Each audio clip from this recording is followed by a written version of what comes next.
No, not care. Ouch. And Okay. now, Just from that. his basement in Colorado, it's Stuart Yoshida and the yeah. OokTown Podcast. Okay, hold on, Stuart, hold on.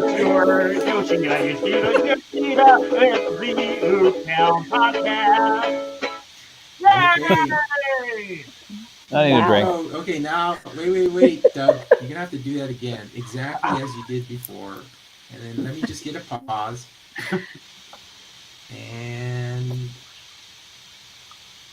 And now, from his basement in Colorado, it's Stuart Yoshida and the OokTown Podcast. Podcast is the OokTown Podcast with Stuart Yoshida. Yay! Aloha, everyone. This is Stuart Yoshida, host of the OokTown Podcast, where we talk about all things ukulele. And I just want to let everyone know that the beginning of these podcasts are kind of like collectibles because I don't think none of them are exactly the same opening. So all of you out there, it's like a little bit like collecting baseball cards. I hope you're doing that. We have a really full slate today. In fact, I'm thinking I'm really looking forward to this show. I might even, if we have enough content, which we might, I might even have to split this up into two parts. We're going to be going really deep into ukulele education. We've got some amazing guests that have been in this either music education or ukulele education for many years. And I'm going to introduce them in just a minute. But first, I want to give some shout outs. First, I'm going to give a shout out to Tara Maisie of the London Ukulele Project. Thanks for becoming a patron and keep on doing the good work of the London Ukulele Project. So welcome, Tara. And then I also want to give a big shout out to Chris Russo, who listens to our podcast. He also has a technology podcast. He's been on our show. I'm sure Doug is furiously looking up the links. Yes, he is.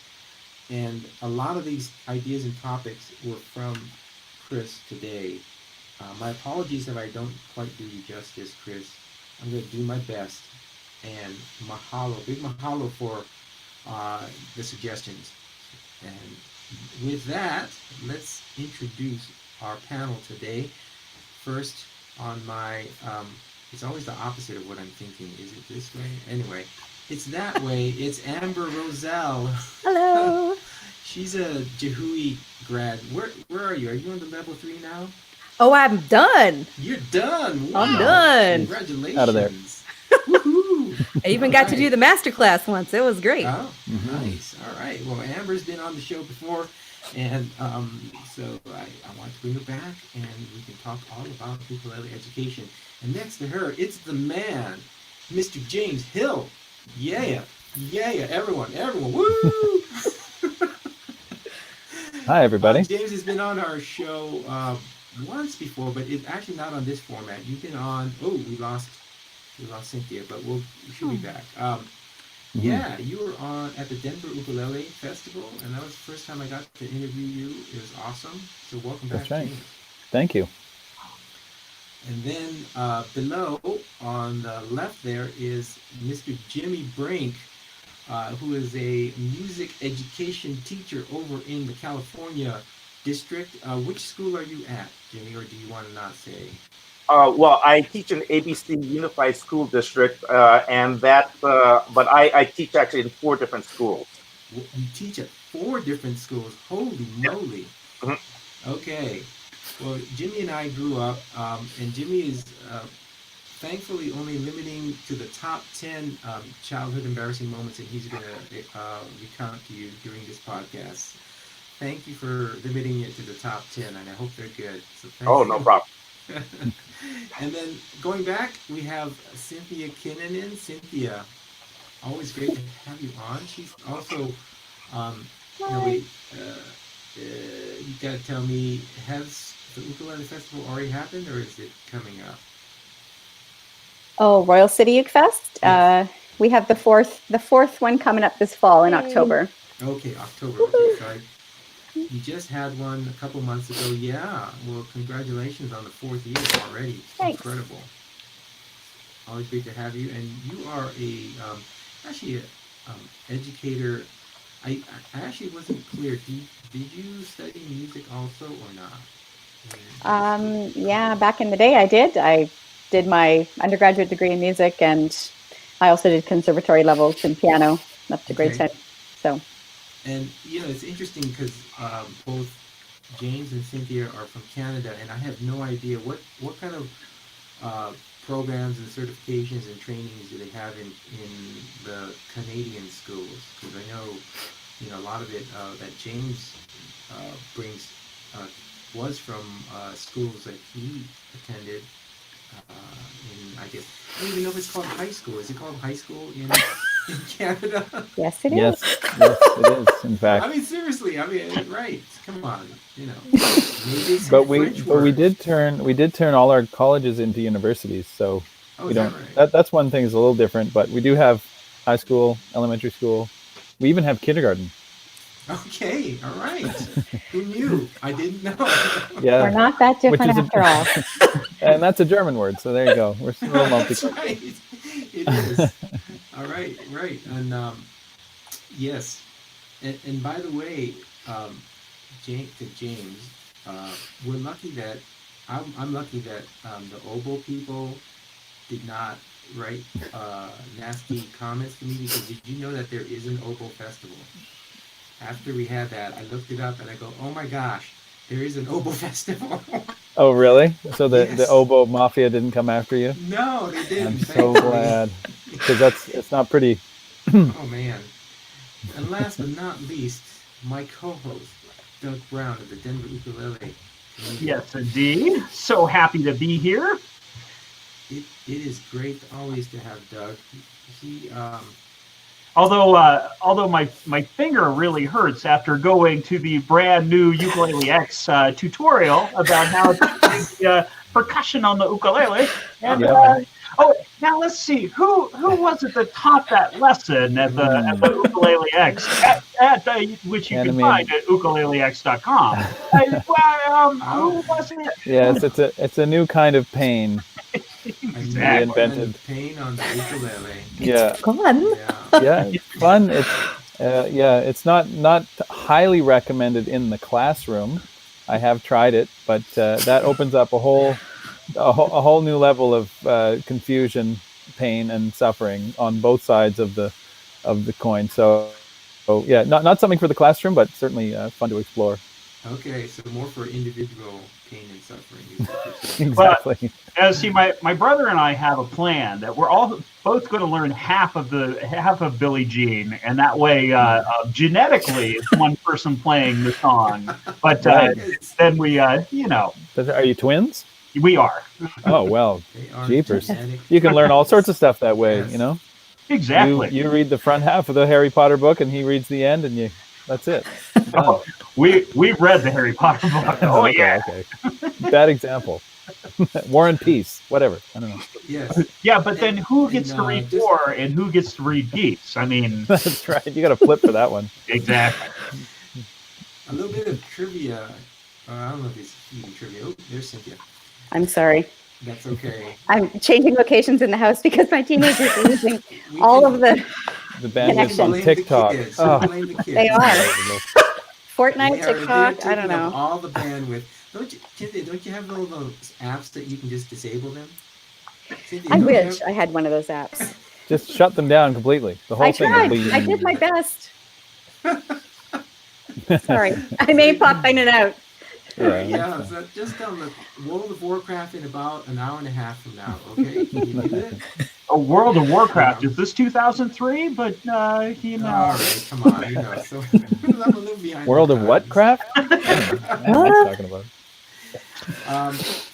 Jimmy and I grew up in Hawaii, but a little bit of trivia. I mean, James is almost like a kama'aina here. I am really impressed. You got invited to several of these, like Aloha music camp type of things with some really high-powered artists from Hawaii. How did you get those gigs? I mean, you probably understand this, but you, these guys, really top-notch Hawaiian players, and they invited a haole to play ukulele. How did that happen? Yeah, I have a good agent. What can I say? Okay, you must have really good.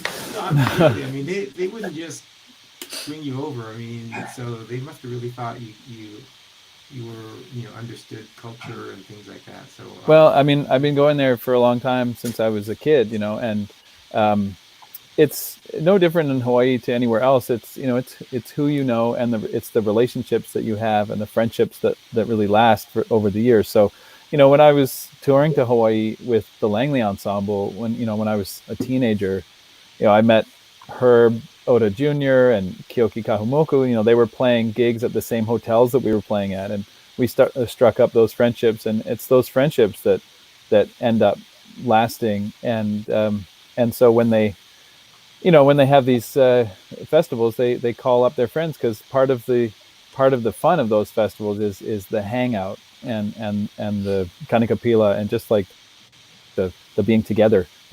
That's part of really the payment, I think, for everyone, not just the teachers, but the students as well, to feel that community. So, but I have to say, I've always been so impressed and humbled by how Hawaiian musicians and Hawaiian music appreciators have accepted what's been going on in Canada. Canada in particular, we've had this long history of ukulele in the schools that actually predates the Kamehameha ukulele programs, and the Really? Hawaiian teachers have always been very accepting and curious about what the Canadians have been doing, and there's been a long history of collaboration and sharing. Wow. And when I was going there as a kid, I never got the impression that Hawaiian players or teachers were territorial, or they were protective, or they were defensive about other styles of ukulele. I think when you look at Hawaii, you see the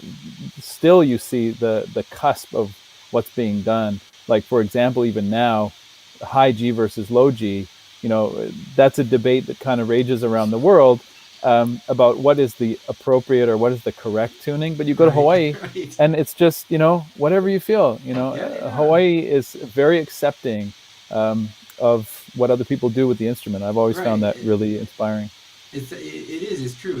Brother did a low G, and no one made a big deal about that, right? I mean, Israel Kamakawi Vahole, that guy, who's saying Somewhere Over the Rainbow, Makaha Sons, he played a low G, and no one ever said anything. But outside of that world, I guess, it's a big deal. That's really. And it is a big deal in music education as well, which is kind of what we're here to talk about. And I always recommend a low G for in the classroom for education purposes. I mean, I typically play now in the high G tuning, or for me it's the high A tuning, because I still play in D6. But when it comes to education, I think you can't beat the low G. Yeah, but wait a minute. You play D6, not a C6? Yeah, I play D6. Yeah. Oh wow! Oh, look at that. We might be having a controversy here already. Then. Okay. Put your dukes up. Well, it's also called the metric tuning. So. Whoa, Doug! Look at this. Look at you. The frets are a centimeter apart, and that's how we know where we are. Well, in Canada, it's true. They're more rational. They're on the metric system. That's right. All right, but let's get other people involved here. But thank you for that. Last thing. I'll intersperse some trivia, because basically Doug has been really stepping up his game. Like, he did Whamageddon last show, and I had never heard of Whamageddon. Everybody's heard of Whamageddon. It's where you listen for Last Christmas during December, and if you make it all the way, which I am the victor of Whamageddon. Really? Through, yay! Yeah. Right, so it sounds like Amber knew about that. Did anyone else? Anyone else knew? Because I did not know about Whamageddon. It's new to me. No. But then so was World of Warcraft. So. Oh! Okay, I'm stretching the truth a little bit there. Oh, you're trying to hurt me? No, that's okay. I actually never was a big World of Warcraft player. I just heard about it, and I might have tried it out. I don't know. All right, okay. Let's get into the meat here. Let's start off. And okay, I'm also impressed that Amber, you could. I know people listening to the audio won't understand this, but Amber, how did you just know which way to point? Because I always have trouble with that. You know, like I can't. Okay, you're Amber's. Good, you got it. Oh, Cynthia. You got it. All right. I can do up or down. Yeah. I can't do left. Here's a story. Yeah, it's all those aerobics classes at the Y because you have to go backwards. Right. I see. All right, well, let's start off with you. What types of ukulele education are you doing? And First. We'll start. Oh, okay. And then we'll just go around, around whatever, I can't point, but, around that way. Okay. I do, for my ukulele education stuff, I do primarily adult education. I have private lessons. I have group lessons. I have some kids that come to me as well. And the newest thing that we started doing with my studio is something called Family Band, which is really fun. It's intergenerational. And so the kids have to come with their chosen adult, and they go for about 6 weeks just doing ukulele. And then after that, they can bring in something else. Like if they have a fiddle, or if they've got a cello, or if they've got a bass, or, drums, whatever they want to bring in, or, clarinet, whatever they want to bring, accordion, I'll write a part for it. Cool. It's a lot of fun. Excellent. And then next to you, James. Me again? Everything. Yeah. We're just going around the horn here. Okay, that's fine. Oh, you just sort of like the little thing cut out for a sec. So what are we doing? What's round robin? What's your what's your music education doing right now? I know you've got a huge program, so you can tell people about that. And sure, I'll try to keep it short. I basically do three things. I work with schools, I work with individuals, and I work with teachers. So for schools, I have a program that I wrote with Chalmers Doan, who's my mentor, the person who trained the teachers who taught me, and who I'm going to go have dinner with tonight, actually. And really? We have that program. It's been going for over a decade.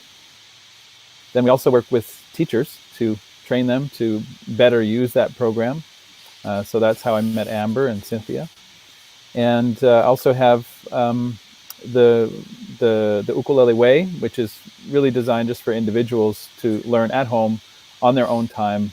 And that's what got me into sort of online streaming lessons and trying to see if we can create sort of a digital global classroom for ukulele. So that's what I'm working on right now. Just released a new course last week called Ukulele X, which is how to damage your ukulele and your fingers and have a great time doing it.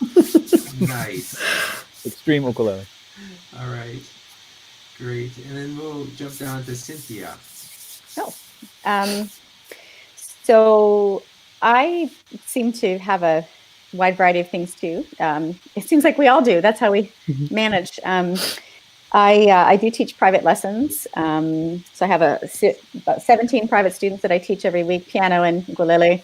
I run regular classes in some local spaces here in Guelph, and I have a formal ukulele ensemble program called the Royal City Ukulele Ensemble. It is a adult learning ensemble program that's a full season every year, and it's in its 6th season this year.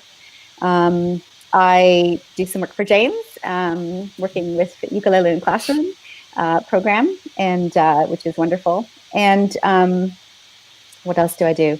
I teach a first-year seminar at the University of Guelph, or have been teaching it a few times, which is a very unique course called The Mighty Ukulele, Finding Its Place in Education, Medicine, Culture, and Community. And I'm also actually gone back to school to do my graduate degree part-time in community music. And so, yeah, it's a master's in community music, and it's really unique, and has been doing, without getting into, I won't ramble, but it's because I could talk for a long time, but it's very exciting. I'm super pumped. But it's really informing a lot of my teaching too, which these days is a lot with adults, but and a lot of some of the research I'm diving into is around that pedagogical aspects and things like that. So, Excellent. Well, anyway. actually, I wanted to dive into a little bit about that, the pedagogical part. And Doug's quickly looking up what pedagogical means. And And answering his I'm phone. sure he's going to have a link in our show notes.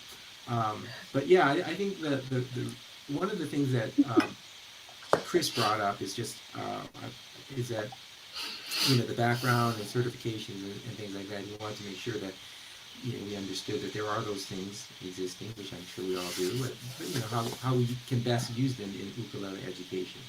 So that would be great. Jimmy. Yes. I remember in Jimmy and I kind of grew up in the same church, and Jimmy was like Mr. Music to me. He was because he later went to college and came back and was kind of a youth group, co-youth group leader or youth group leader, right? Yeah, youth group. And he would always like blow me away with talking about the Beatles and their chord structure. I mean, that was really early before I knew. Didn't know anything about music. So I'm sorry. Go ahead, Jimmy. Well, I have to apologize. I'm not teaching ukulele at this point, but I do have a history of doing that. I just have a minor assignment change this school year. So this year I'm traveling between 4 elementary schools and teaching band music. I'm trained basically as a band director. But for the previous 17 years, I was at a middle school, and again, I was primarily the band director, but I also taught ukulele. Oh, yeah. And so the classes were kind of a fluff class, but I taught music theory and everything along with that. So the kids, they learned to read notes as well as tablature and stuff, and so. But I have 4 groups of ukulele students in the course of the year, and I'd have they were basically semester long classes. So I see the kids for like half the year, and we went through the Hal Leonard method book, and we got through book 1 and with some supplementary materials. We had a lot of fun doing that. So. Unfortunately, I'm not teaching ukulele this year, but for the past 17 years at my previous position, middle school, I got to teach ukulele. Nice. Mm-hmm.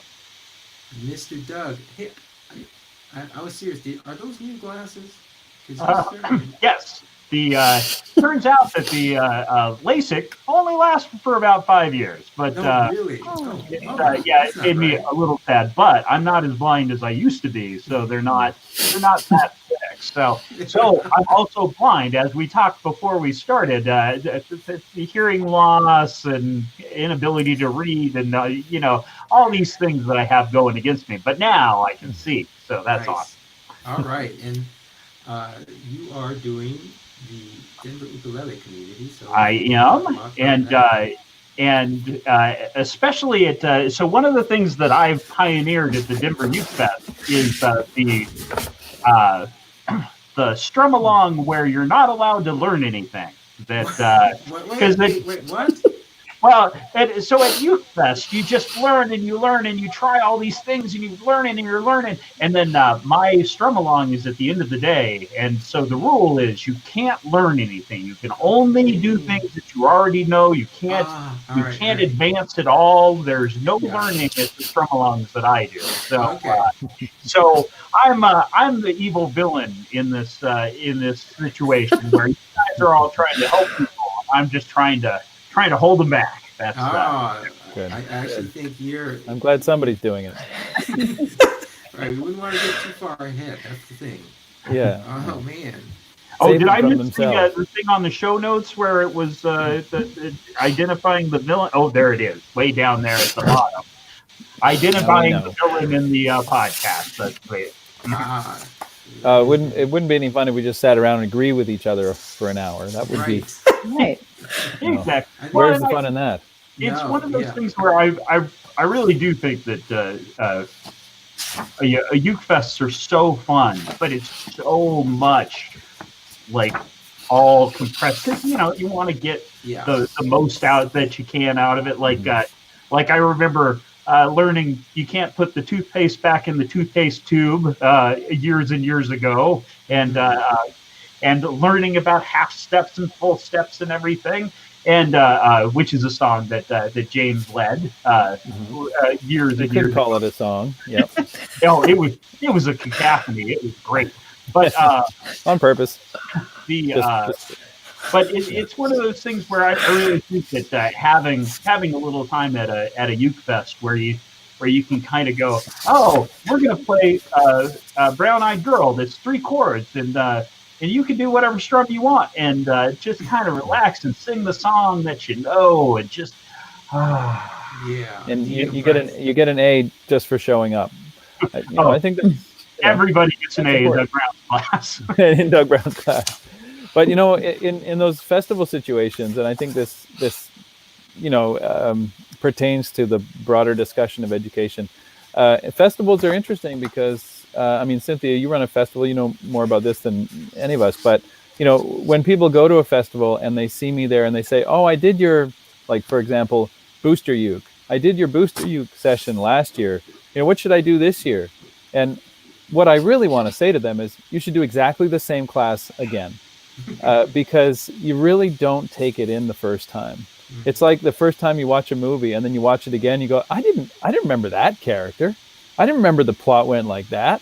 There's only so much you can take on in the first time. And I think when people get in those situations where they've paid money, they get sort of fixated on the value proposition. And so they want to have as much stuff poured into their brains in the shortest period of time. And of course, that so often backfires, and so that's why I think the great luxury of having a class where you can see them at regular intervals. They go away, they forget everything you said, they come back, you say it all again plus a little bit more, and then you get that very gradual snowball effect, which is really the only way to make any progress. There's no red pill or blue pill that's gonna help out. I'm afraid to say. Well, yeah, I know everyone wants that plug into the matrix and suddenly come out and go. Yeah, I know kung fu. I know ukulele. Yeah, exactly. Right. I did see that movie. Oh, okay. I didn't know they allowed it. Oh. yeah, we just got it last week. It just came out. It takes a long time to get up here. Those border patrol people. I'm telling you. All right, let's kind of brainstorm here. So, if money were no object, based on your background, what tools and instruments or technology would you have in your classroom? And I'm thinking for James, he wants a MIDI-enabled recorder. Oh, you know me so well. You know me so well, Stuart. So we'll go the opposite direction. Do you want to jump in, Doug, or are you going to pass to Jimmy? Gold-plated ukuleles, because to really get that sound transmission, you really need the gold plating on there. Plus, conduct electricity. Exactly. So, ooh, showing off, Jimmy. For everybody that is just listening to this, I just pointed at Jimmy, who is to my right or left, one of them. Doesn't matter. You knew which way to point. All right, Jimmy, what would you want? And you don't have to stick with ukulele, by the way. Well, when I was teaching ukulele, it was only on the soprano, and I always wanted to have an ensemble. So what the next investment for my former school would be to invest in the full sizes and get the concert and the tenor and baritone, etc. So we could do some more ukulele orchestra stuff and not just be limited by the soprano. So that'd be the next step up at my previous school that I'd like them to do. Awesome. Cynthia, what would you like? Well, I guess it depends on the classroom too. It depends on where you're talking about. So I might want different things, but for me, I think similarly, I would like instruments, a range of instruments that would allow you to get a full sound and good quality instruments.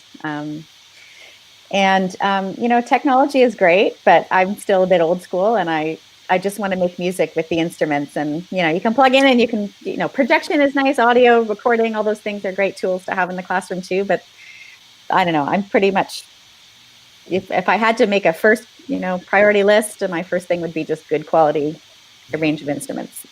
Hey, I'm with you on that technology too, because technology is overrated, as you can tell with the trouble I've had. I hate that.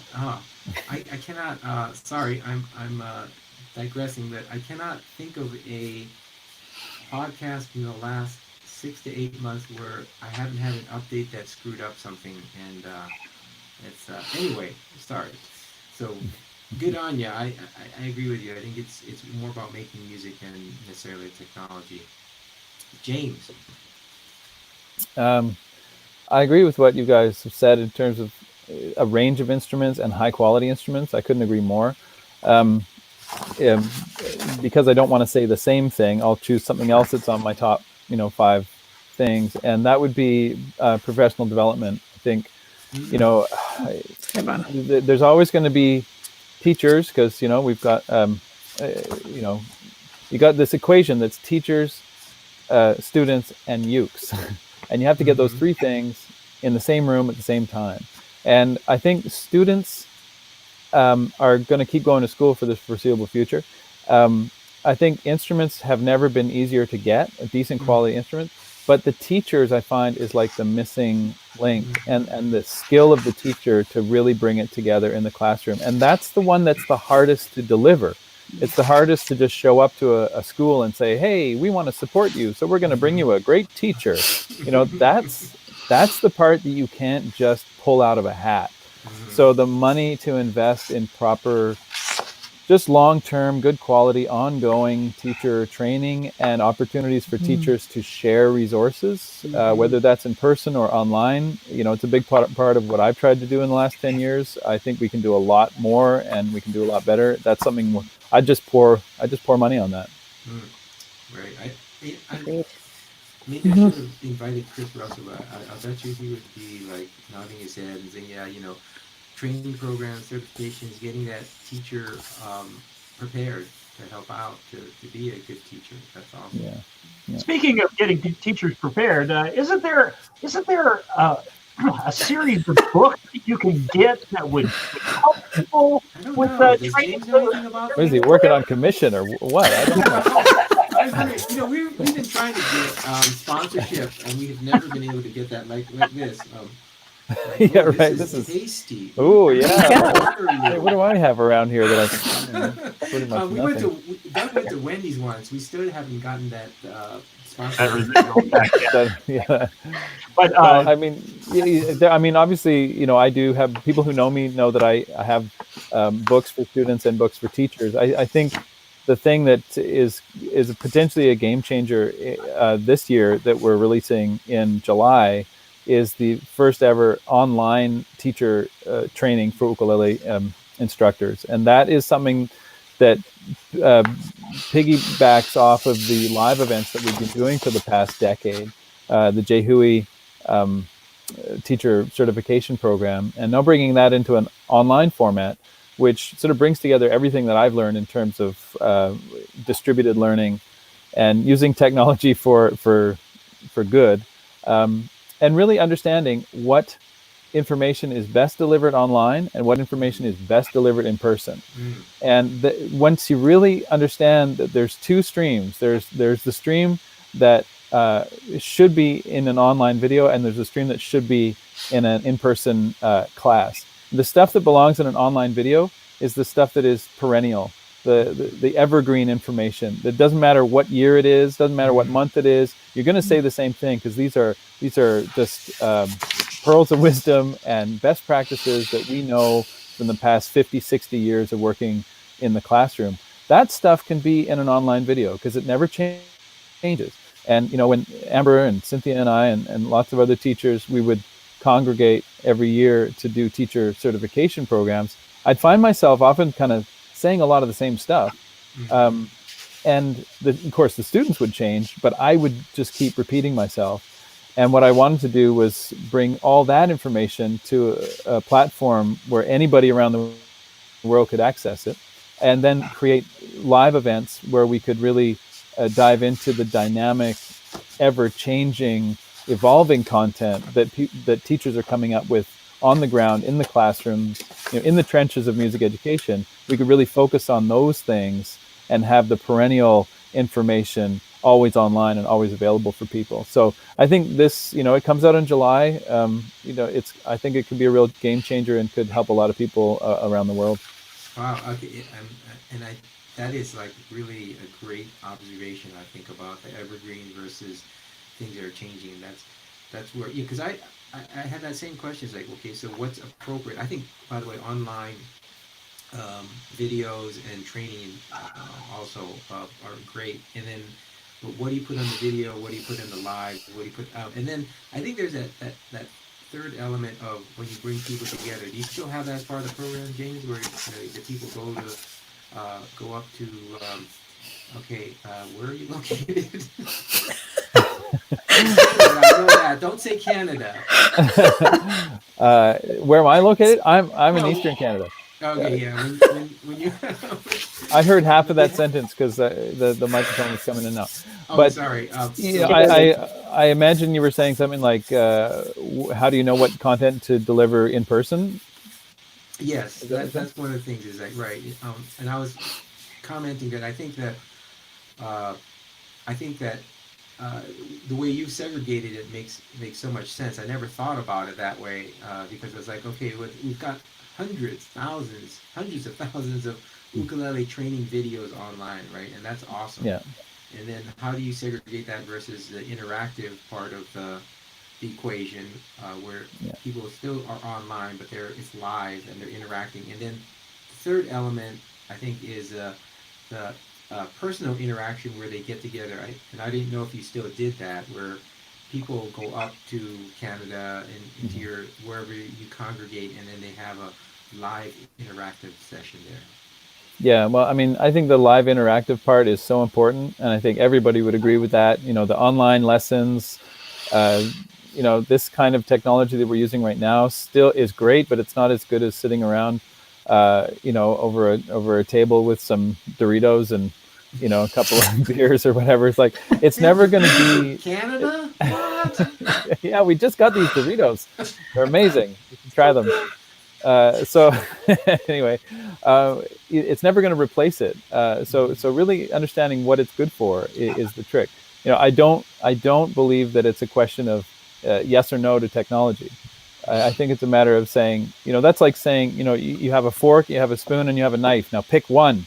It's like, what? What are you talking about? That doesn't make any sense. A spoon. A spoon, a spork, right? Obviously, the answer is the spork.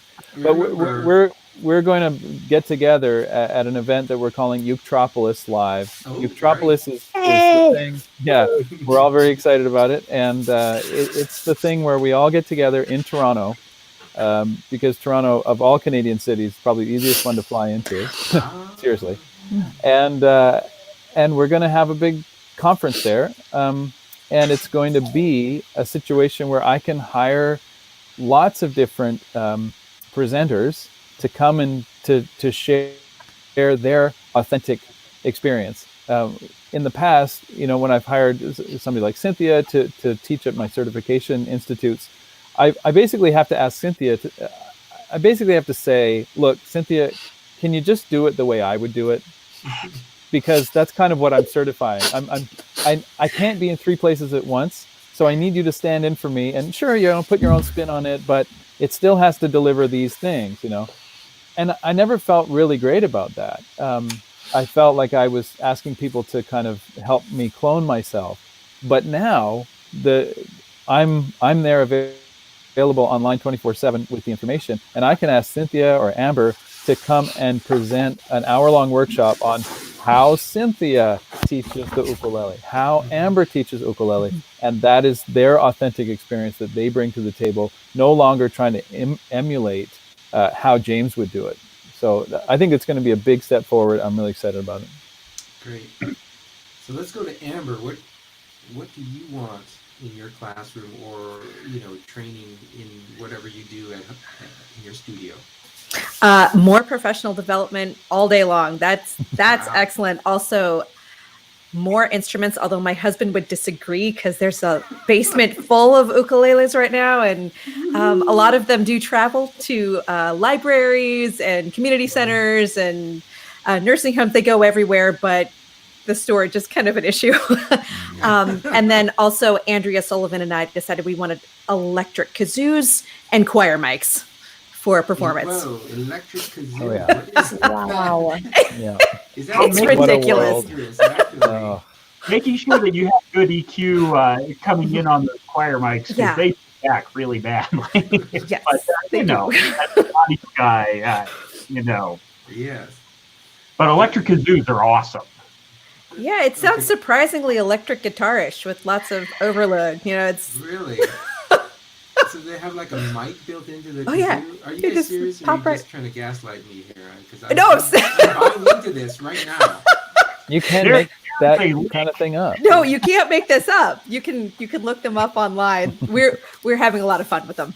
Okay, wow. I can see already my ensemble members are going to bring that next week. I'm a Thanks, big Amber. kazoo fan. Yeah, I think they're great.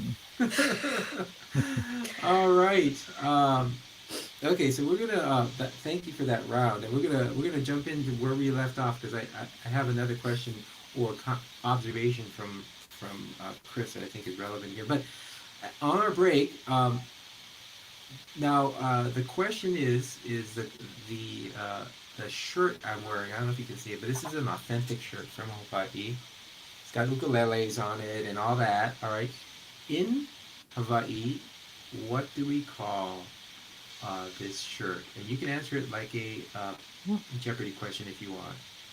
So I think Jimmy would know, but what would be the answer? What is super fashionable? Super valuable. Thank you, Doug. Thank you, Doug. Oh, for those who can't see this, you're gonna have to watch the shirt, but watch the show on either YouTube but the description is, it's the typical shirt that everyone associates with Hawaii. It's got. Well, it is not a typical shirt. That's there's nothing typical about that shirt. Oh, well, I don't know. It's I don't know if you can see it, but anyway. All right. So because I do want people to know is that the correct answer in Jeopardy style is, what is an aloha shirt? And James already had that on the chat a long time ago. Oh, I didn't hear the question enough to know if it was a question for us or the listeners. no, you it's cut out a at that question for moment. you. Oh, okay. Oh, James Hill darn! did What get would it. I have won? You would have won. I would have I'll won. vouch for that James actually he won it. So 'cause And Jimmy is disqualified since he grew up in Hawaii. Right. No. I was just worried there was some sort of trick question. I knew the answer, but I was like, wait, is there some trick question There's there? gonna be No, something. because I just wanted to bring it up because everyone goes, "Oh, that's a nice Hawaiian shirt you got on, Stuart." I'm like, after a Right. while, at first I was like, when I moved here, going, Hawaiian shirt. I mean, isn't every shirt in Hawaii a Hawaiian shirt? No, it's an aloha Yeah. shirt. Yeah, that's right. Well, it's Anyway, like just kind of- bacon up where James lives. You know. Yeah, this is my Canadian shirt right here. right, exactly. Yeah. Anyway, so I just thought I'd spread some cultural knowledge about Hawaii. And that was it.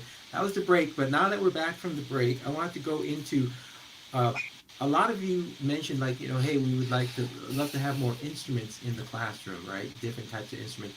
Turns out that there are some companies, Kala in particular, I think has a pretty good program where they give ukuleles to school. And what Chris Russell brought up, which I thought was, when I thought about it, I go, this makes more sense that this is an issue. He said, I think they need to create partnerships with schools and not just, because then I think what happens is it's kind of like a bungee teacher or supplier where you come in, you dump off 20 ukuleles and then you're gone, right? And then that's it. Okay, what do I do with this? It's great if you have a program or you know what to do with it, but are we sure that the right people have it. And I think a lot of times there are teachers who write maybe a grant or a request, and that's great too. I still think though that he brings up a good point, and I want to get your guys' input about, well, what kind of partnership would you want? Is that something of value, and where might that go? So I'm going to go back. We're going to go back. Dang it. Oh, I got it. Hey, Hey, For those of you listening, I'm getting a little better at pointing in the right direction to the person. you fix the technical difficulties on your finger. Yes. All right, Amber, what do you think? I think they're sort of like both sides of the same coin. Because yes, I love the sponsors that have sponsored Steel City Ukuleles, which is a group that I run. I will always say thank you to Cordoba Cares for having granted us a group of 12 teaching ukuleles. But I also think that organizations also need to have some skin in the game. Like if you, especially like schools, I found that the students that in my school, when we were able to provide instruments for kids, they took better care of them because this is something that you get to use. This is something that I'm giving to you because I trust you. And I think that when districts also own some of their own, as well as being given some by or granted some instruments, that they tend to take better care of them. They tend to promote the school programs more. And they pretend to get more, they actually get more community engagement and community involvement. Well, I think that's a wonderful example of a partnership that the company could form with you, going, oh, okay, if that works well, let's try and structure it so that we can allocate that to you, right, and give some to the school, and then also give some for students so that they can own it, and maybe it's even like because even I think if the students pay a nominal fee to get the ukulele, is that part of it? Because I think then that gives them even more skin in the game, and it may be only $5, but that's better because then they feel like, oh, well, I really do have more skin in the game.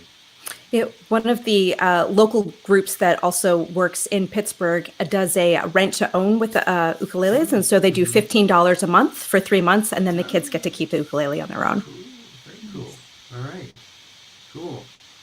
James, back to you. I might just hand this one off to Cynthia. Actually, she has more experience with this than me. You've got that program running. Your festival is supporting. Wait. Your festival is supporting local schools, and how does that work? It's this is a program we tested out last year with my ensemble program, the Royal City Ukulele Ensemble. So this is the adult learning orchestra program that I have. And we started saving all of the stipends that we would earn as we would go out and perform around in the community, which, isn't a lot of money all at once, but we saved up over a couple of years and raised $3,500 to purchase a class set of ukuleles. We used Ohana because I have a relationship with Ohana, so we got their educational discount, which was great. So we got 30 class set of ukes and 30 method books, ukulele in the classroom method books, because we wanted them to have something to go with those to teach. And then we also, I went in and did a workshop with the music teacher to help give her some information about how to make use of the book initially, and a teacher's guide as well that goes along with it, the teacher companion book for the level 1.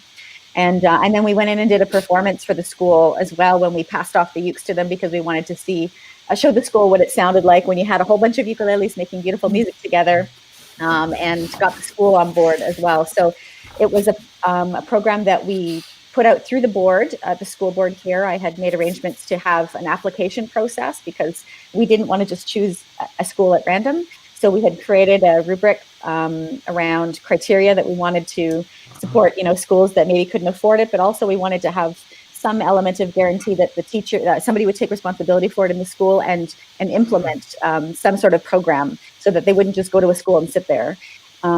So we were able to give that class set last year to a local school. This year we're doing it again. We're raising some more money at various events and different things, and we're hoping to do it again.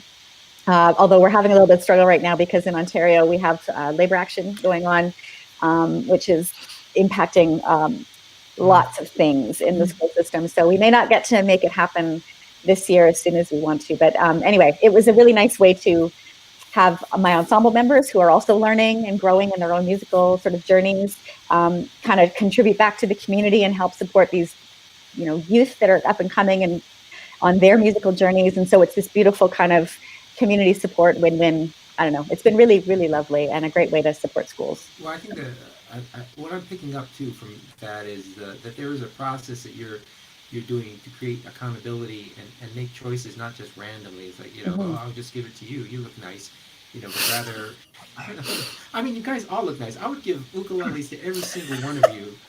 Well, it's important to only give you to attractive people. So Yes.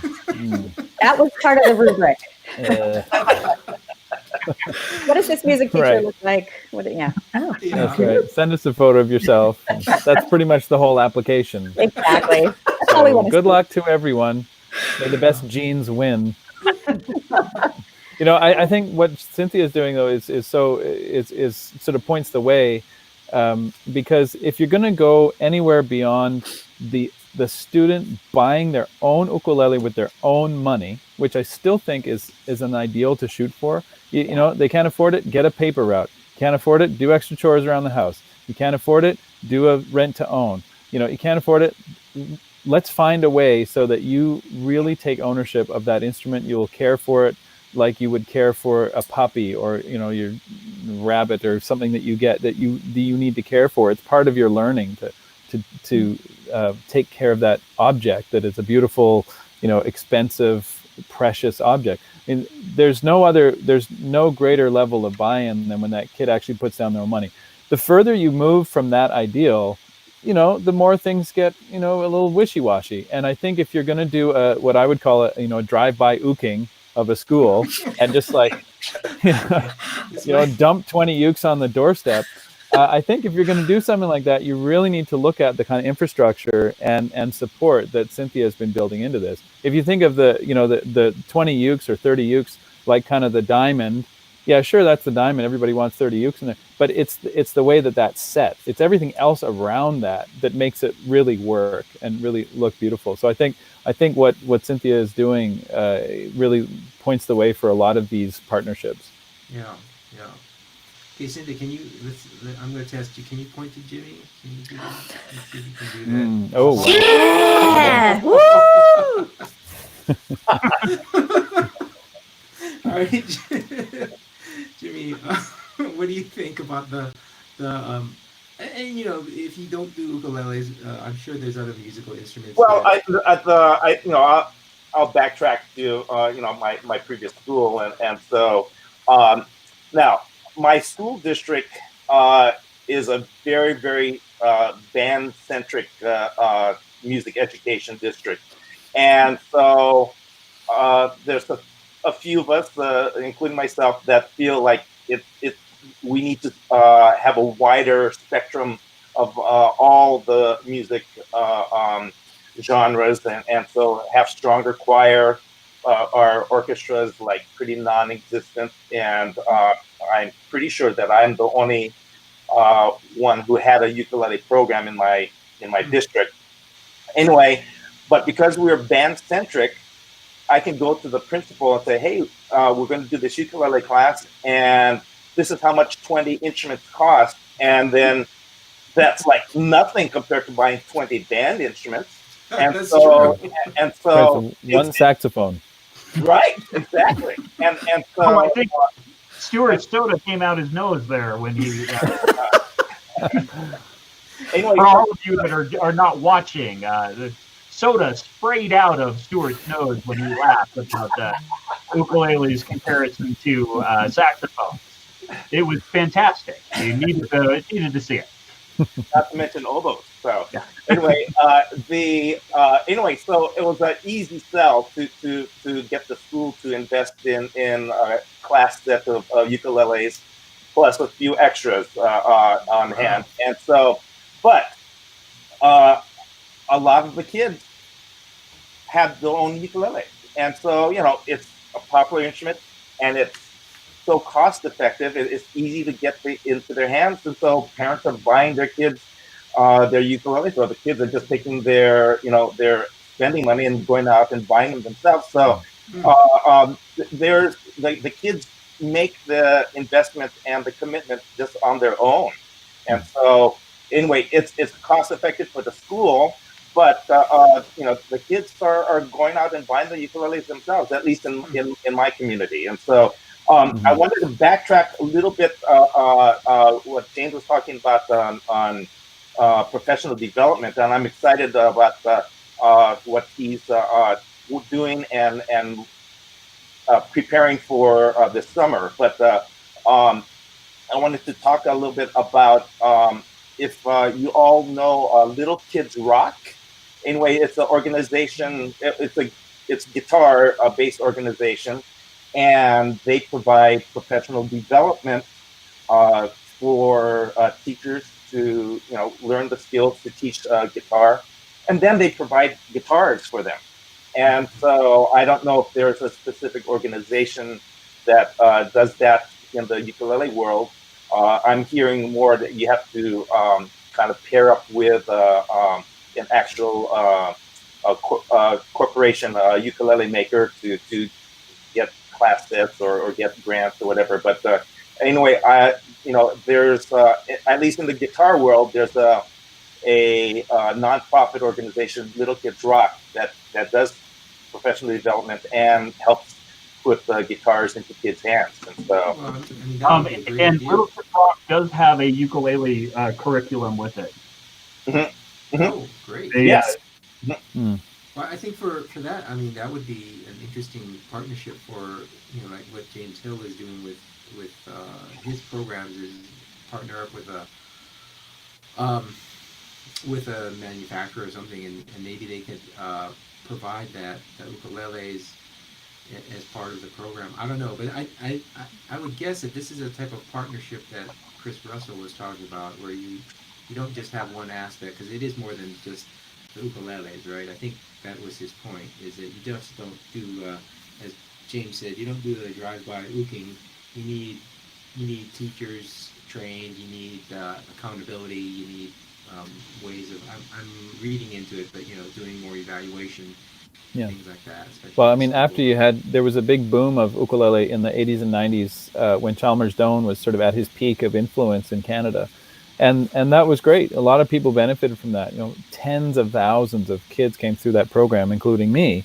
And then there was this long silence after that, and 10 or 15 years after that boom, you had teachers who were coming into schools who were finding these sort of almost fossilized sets of ukuleles in cupboards and closets, and they were covered in dust, and it was like they'd forgotten what even to do with them. And it doesn't take long for that to happen. I got to say, piggybacking on what Jimmy was saying, with the kids buying in and buying their own ukuleles, there's never been a better time to be a ukulele teacher, because for the first time in a very long time, like for the first time in like maybe 100 years, since the ukulele was very popular in the teens and 20s, you've got this sort of pop culture resurgence of the instrument in a big way, and of course that helps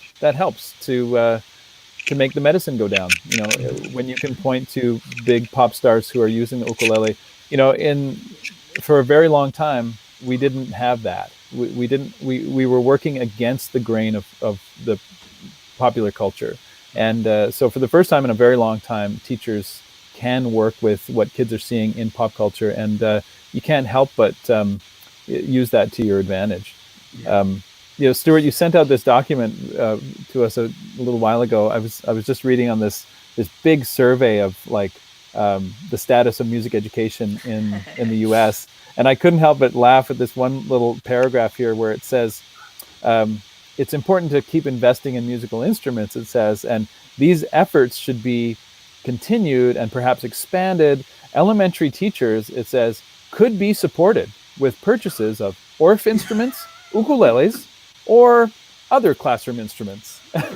And what I love about that is that the ukulele is like in the same sentence with ORF, and then after that, it's like everything else is a distant third. It's like nice. you could say Orff, ukulele, or what, all the other stuff that nobody really knows about. And it's taken a long time for the ukulele to crawl its way, to claw its way into that sentence with Orff, and I'm very glad to see that it's where it belongs, because I have a lot of respect for Orff, the Orff programs and Orff teachers, but I think ukulele is right up there, and you're starting to see that now in this very unbiased document that's coming from a national perspective. Yeah. There they are, right in the same sentence, and everything else is a distant third. And I don't even know what Orff is. What is Orff? That's a sore mouth infection. The CDC has a long article about it. That yes. I don't know why it's put together with the ukulele. Want to make clear that ukulele playing doesn't cause Orff. No, it can lead to. Yeah, the villain has spoken.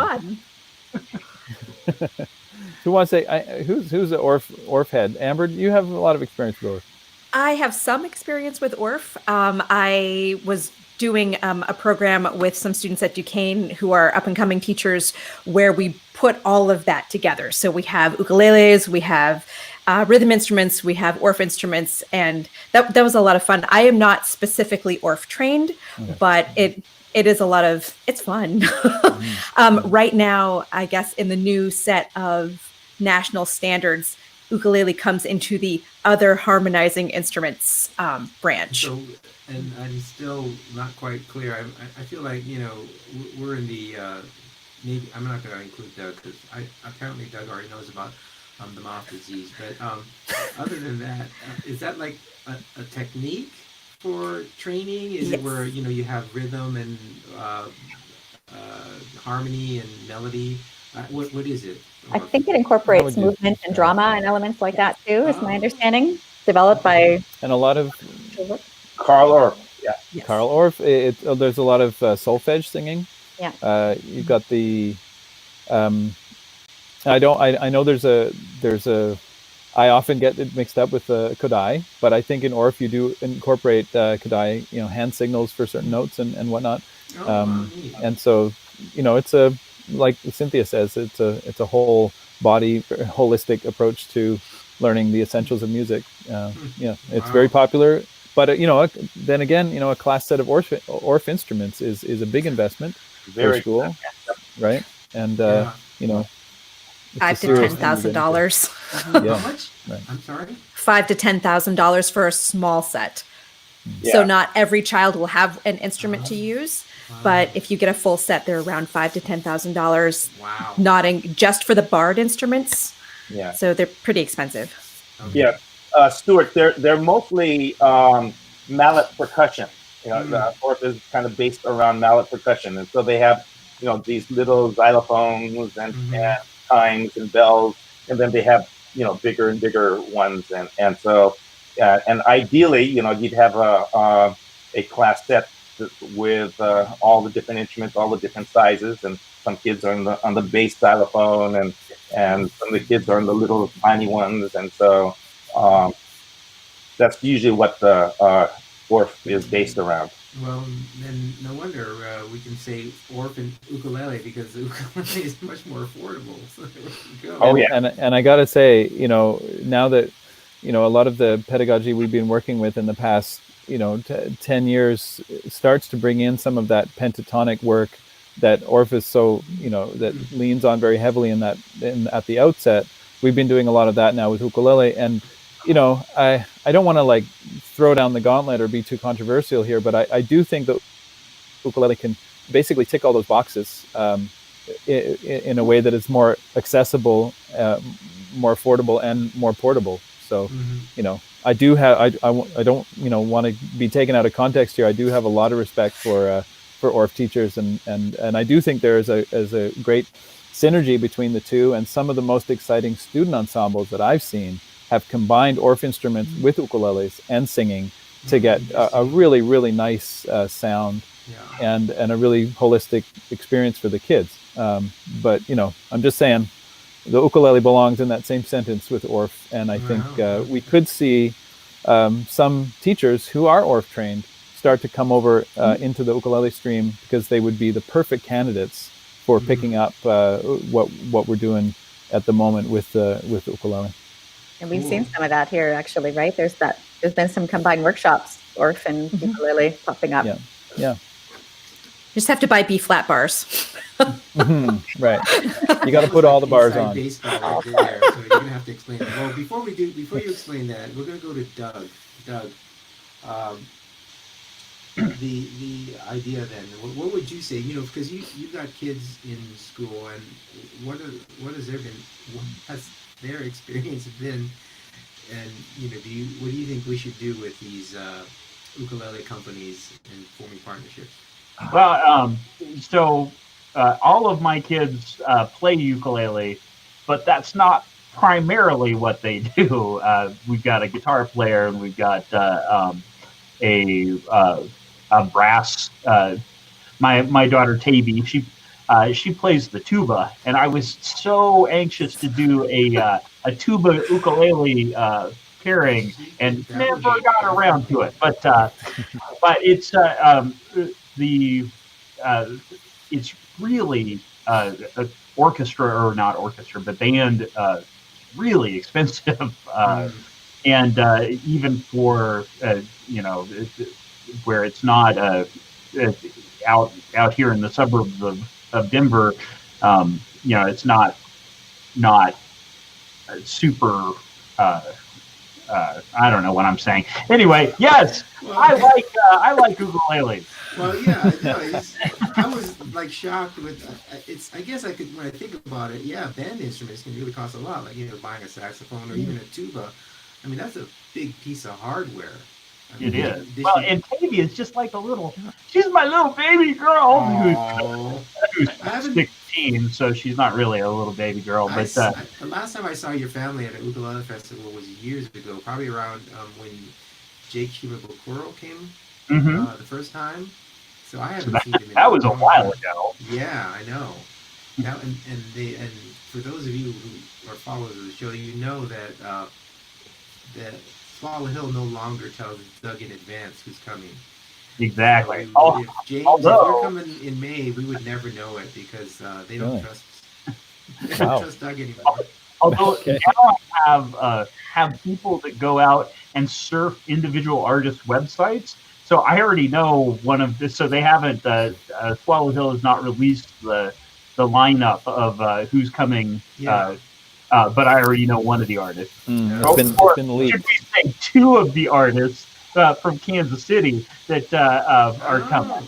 But I could guess who that is. Yes, how many ukulele players are there who play in a duo from Kansas City? Right. Actually, but there is a third now. Did you know that Danielle Anderson, aka Danielle Ate the Sandwich, I think she's now in Kansas City. Oh, really? I didn't know. Very good. Yeah, kind of a bummer. She's no longer here in Colorado. Well, no, it's great because then they have somebody to hang out with. I know. It's great. Victor and Penny are the people that are coming. I know. I forget about it, and I couldn't even hold it that long. See, this is why they no longer tell Doug about who's coming to the. He's a walking spoiler alert. Well, it's so much easier if you don't keep secrets. If you just let it all out, then you don't have to worry about it. There you go. Let's get it off your chest, Doug. What else do you want to tell us about? Well, so Area 51. Hey, we have a friend on our team at Utropolis, Danielle Hunt, and she has a trio called Aria 51. Right? It's probably the best, punny band name I've ever heard. It's great. I love it. Hey, Stuart. I was just going to put this PDF away, and then I was scanning down, and I love this. Can I read you another part of this thing that you sent us? Absolutely. I have. You've read that document more thoroughly than I have, James. Well, what can I say? So when it does a whole summary of everything, and it says, "What do we do now?" and it's sort of looking at like actionable steps, and it says. What can we do to support diversification and innovation within ensembles? What can we do to support expansion of the kinds of music that we offer, including more world music, more popular music, more technologically mediated musical engagement, Those three things right there, like that's a bit of a mouthful. You know, like basically music from other cultures, Yep. popular music, and music with some technological aspect to it.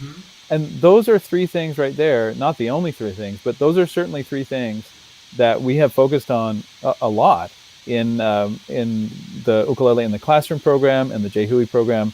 And so I kind of feel like, I'm reading this document, this sort of unbiased, nonpartisan document, and it's sort of like it's just speaking right to what we're doing in the ukulele community. That to me is really exciting. I didn't know we were so on trend, but apparently we are.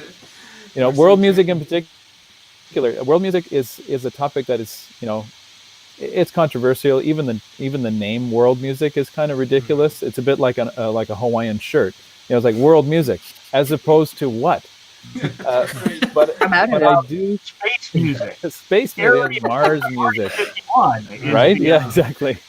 But when you any other artist than Taylor Swift, actually, to tell you the truth. So yeah, there you go. News to me. Yeah, and she's a Martian, so that's not world music. She's from Mars. Yeah. So anyway, I mean, world music is an important topic. It's basically any music that does not come from your own backyard.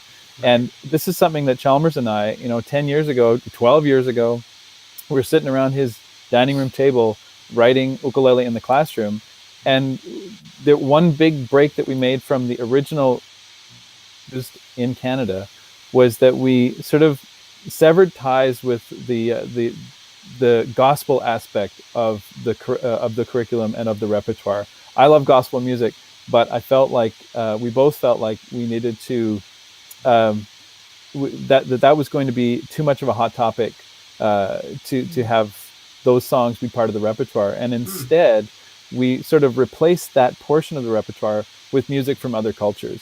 And at first it was kind of a hard slog because teachers turn to a page and they look at something and it says Las Chaparreras, from Mexico, and their first thought is, oh, I don't know that one, and they flip, And that's exactly the point. And we've worked with a lot of teachers over the years to get them teaching more pieces that they are unfamiliar with and that are unfamiliar to the musical culture that they find in their backyard. It's been an uphill battle, but I think it's really worthwhile.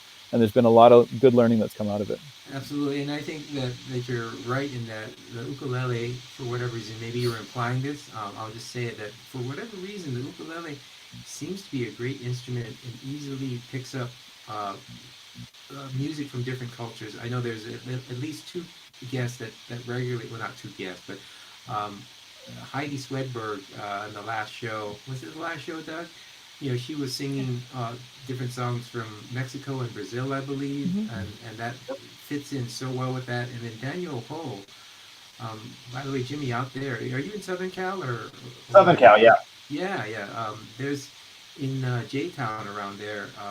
Danielle Hunt hangs out there, but he is really big into cultural music, and probably because I would guess because he grew up in Hawaii, and that's one thing I will say about the instrument itself, because its roots in Hawaii are really about multicultural influence, right? The Hawaiians never had this instrument. They picked it up from the Portuguese and they embraced it. The kingdom just loved it, and then all of these cultures came pouring in to Hawaii, and Jimmy himself, he's Hapa. He's Haole and Filipino, I want to say. Yep. Is that right? Yeah. So there you go. Right. So multicultural in Hawaii, and maybe it imbued the instrument with this way of absorbing all of that. And, Plus, the instrument is a world traveler, by nature. That, like you say, but you also find that there are cousins of the ukulele everywhere that the ships made port.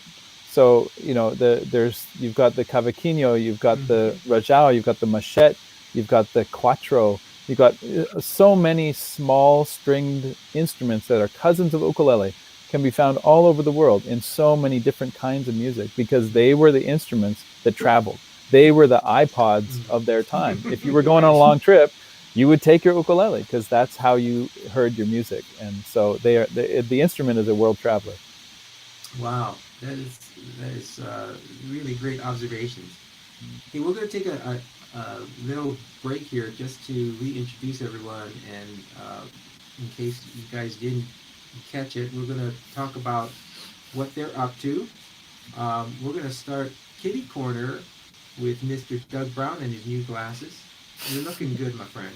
Yes, well, thank you very much. Yeah, so the Denver Ute community is, we meet the 3rd and the 5th Saturday of every month. So this is a double dip month. And we're, we had this idea of having a mystery theme because we do a theme every month. And so my plan was to come up with 3 different clues and then have people send in songs of what they thought the theme was going to be. And it was going to be awesome. And I ran out of time. So we're going to do 80 songs. It's going to be awesome. Awesome. And Jimmy. Sorry, Well, okay, now, I'm just doing a band right now in elementary school, and I think we want to hear as much from James in the next 4.5 minutes. Yeah.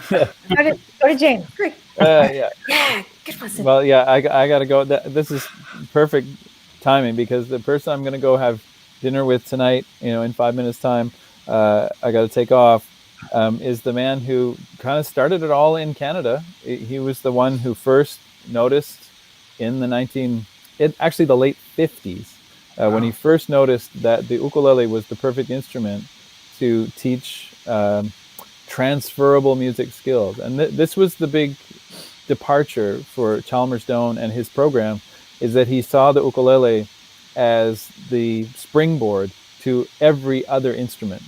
So everyone in his programs learned the ukulele, but he wasn't really teaching ukulele. He was teaching music.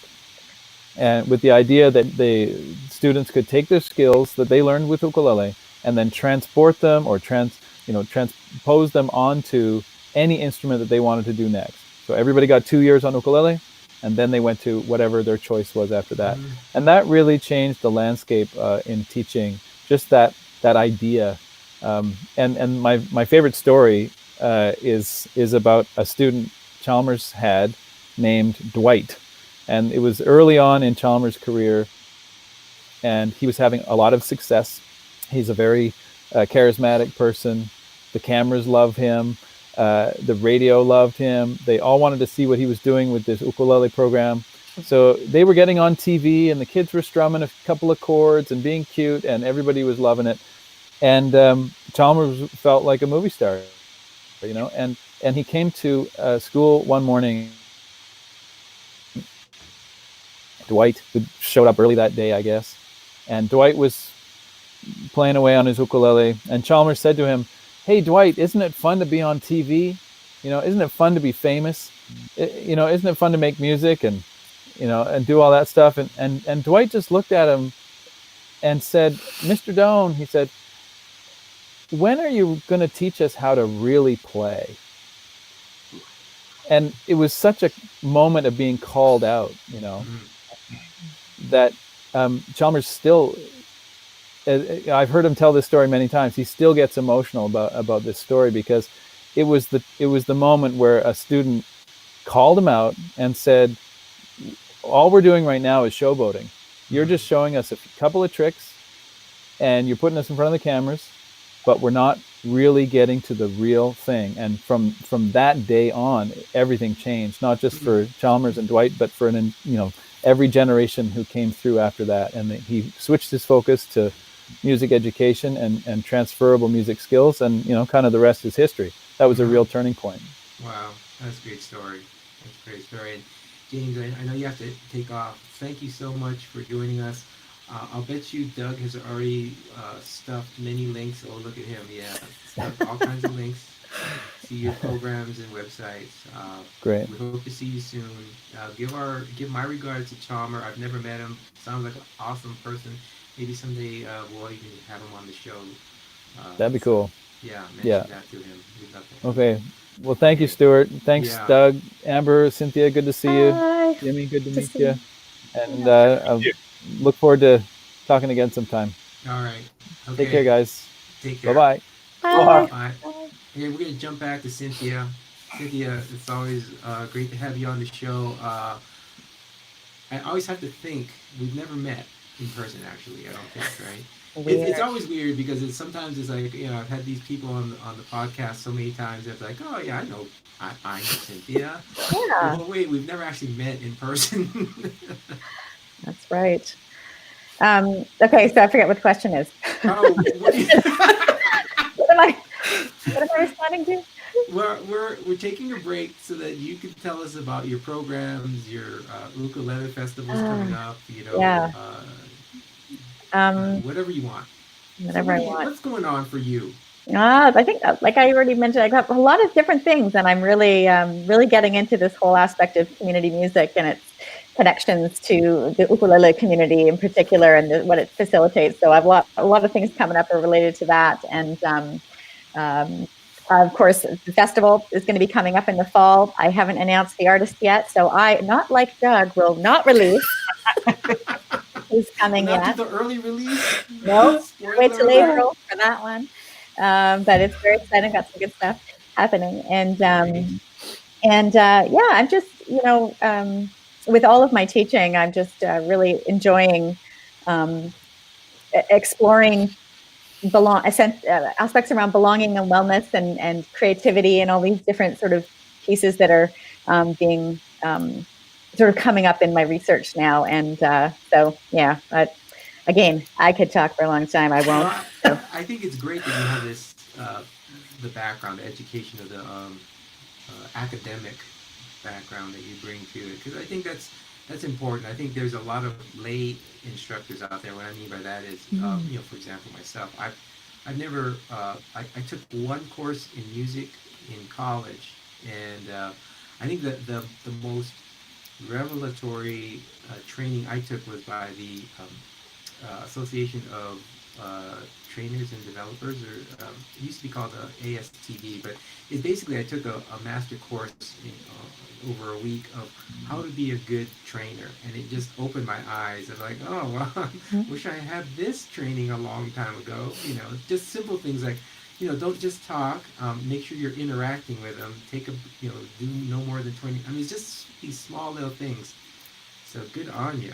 So glad to have you on the show. Thank you. And Amber.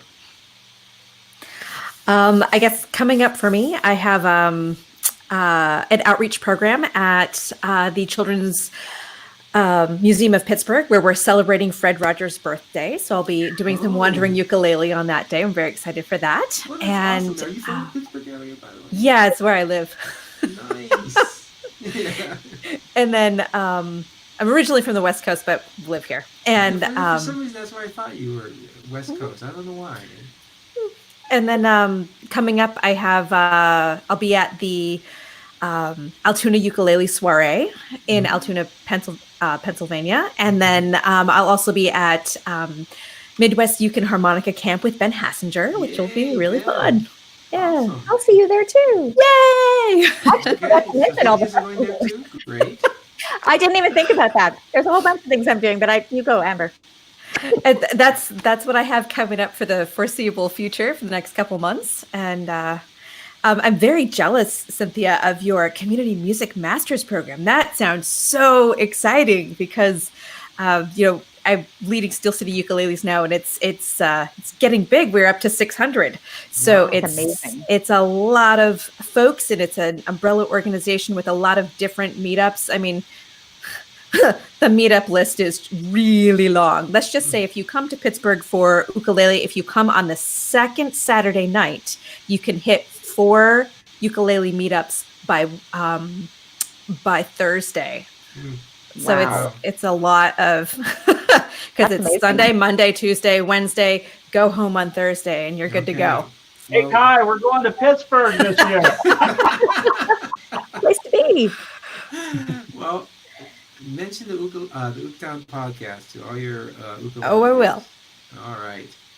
Awesome. Right. Well, we're going down the list here. Where are we? Oh, I just touched on this. Teaching as a licensed professional versus as an ukulele instructor performer. What's the difference? I kind of gave it away in terms of my background. You know, I mean, I started off playing the ukulele as a performer, and then people wanted lessons, so I said, oh yeah, sure, I can do that. And then I go, well, you know, what should I use? Let's get a book, and then, you know, you kind of stumble through it, and then, you know, one of the big revelations was when I took a course on how to be a better trainer, and then I was like, wow, all right, I better start incorporating these things because they really make sense. So, what is your, you know, take on just being a performer who suddenly is asked to be an instructor versus maybe the Jahui program or when we get to Jimmy, you know, and well, you guys, I don't even know. Are you a licensed instructor in the school system there? Uh, Maybe you can give us a background and then talk to us. So let's just go back around the horn again. Oh, wrong way. Okay, so I am a licensed Pennsylvania teacher. So I'm licensed for K-12 music, and I have a bachelor's in violin and viola education, as well as a master's of science in education. And ukulele was sort of, I came to it the other direction, but then people wanted ukulele lessons. I was like, oh, okay, I'll add that to the list.